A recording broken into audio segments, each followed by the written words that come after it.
Bonjour à tous, bienvenue dans cette nouvelle édition des Clés de l'Église. Ségolène Mogg, bonjour. Bonjour. Vous êtes déléguée de la Conférence des évêques de France pour la lutte contre la pédophilie depuis le 1er septembre 2016. Votre mission, en quelques mots? Alors, cette mission qui m'a été confiée s'inscrit absolument dans le dispositif dynamique qui a été voulu et mis en œuvre par les évêques dès avril dernier.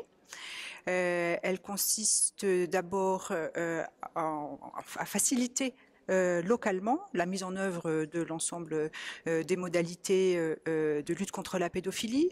Elle consiste aussi à assurer une veille dans les domaines d'expertise qui concourent à la lutte contre la pédophilie. Par ailleurs, cette mission consiste pour moi à susciter et à encourager le développement de projets de formation sur le terrain pour les acteurs de réseau. Je suis enfin secrétaire de la cellule permanente de lutte contre la pédophilie qui est présidée par Monseigneur Crépy et où a été élaborée la mise à jour présente du guide. Et enfin, j'assure le suivi de la boîte mail Parole de victimes, là où les victimes qui le souhaitent peuvent livrer leurs témoignages. Et je suis aussi interface avec les associations ou les partenaires extérieurs. En décembre dernier, décembre 2016, vous avez réuni un réseau, en tout cas le début d'un réseau de référents. Un petit mot sur ce réseau qui est en train de se construire.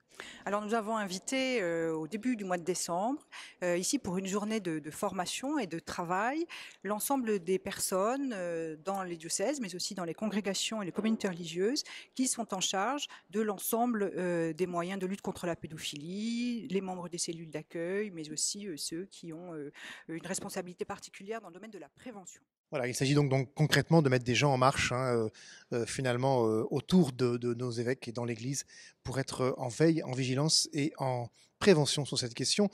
Puisqu'on parle de prévention, le guide Lutter contre la pédophilie est publié ce jour même. À quoi va-t-il servir?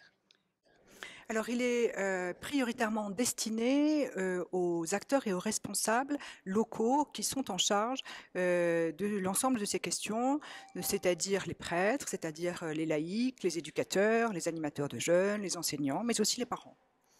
Et son contenu pose quelques éléments de compréhension du phénomène, des éléments de prévention, des points de vigilance, mais aussi rappelle les mesures à prendre en cas de révélation de faits de pédocriminalité.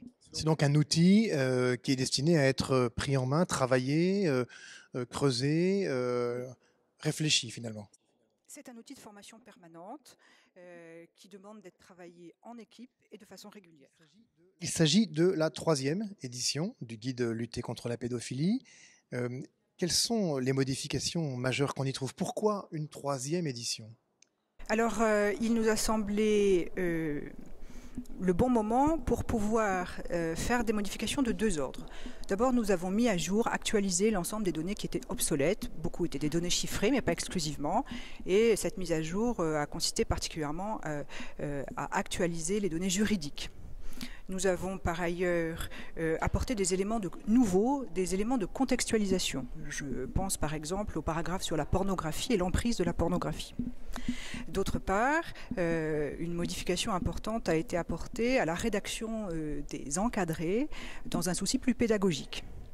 Enfin, les deux éditions précédentes étaient constituées de 4 rubriques qui organisaient le propos. Nous en avons ajouté une 5e autour de la communication, considérant qu'aujourd'hui, la communication faisait pleinement partie du dispositif préventif. Un petit mot sur la diffusion de ce guide. Vous en avez dit un petit mot dans la librairie, mais qu'avez-vous fait plus précisément? Alors aujourd'hui, nous avons envoyé plus de 1200 exemplaires du guide à l'ensemble des responsables et acteurs concernés dont j'ai donné la liste tout à l'heure. Bien sûr les évêques, mais aussi donc les acteurs de terrain, l'enseignement catholique, les pastorales familiales, la pastorale des jeunes, les mouvements, les services, tous ceux qui sont engagés dans la lutte contre la pédophilie auprès des jeunes. Il y a déjà un site internet qui s'appelle Lutter contre la pédophilie, qui est paru en juillet. Il y a un rapport entre ce site et ce guide?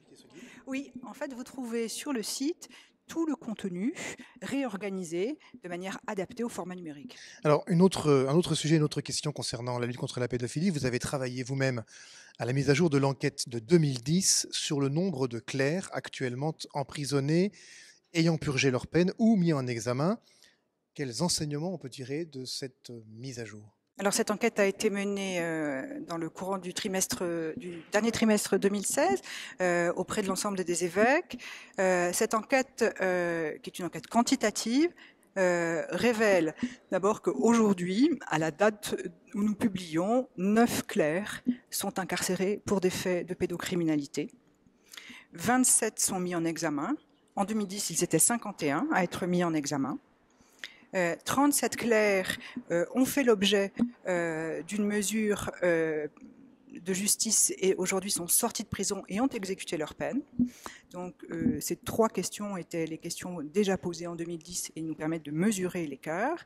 Par ailleurs, pour la première fois, les évêques ont comptabilisé le nombre de victimes qui se sont manifestées à eux et qu'ils ont pu rencontrer, et ce sur un laps de temps de 6 ans. Donc, depuis 2010 jusqu'à aujourd'hui, les évêques ont rencontré 222 victimes qui se sont manifestées à eux.